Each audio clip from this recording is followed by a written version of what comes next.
I've spent a lot of time on social media watching people make avocado toast, but imagine my surprise when I found out that you can actually make delicious, fluffy pancakes from oatmeal. In my quest to let go of eating a big bowl of Cinnamon Toast Crunch every single morning, I have decided to make oatmeal exciting. It's economical, it's healthy, and I'm an adult. All I needed is some oats, some baking powder,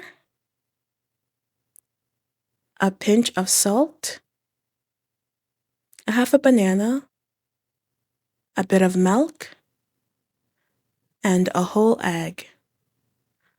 Blend it all together for a minute or so, and you have yourself fluffy, naturally sweet oatmeal pancakes.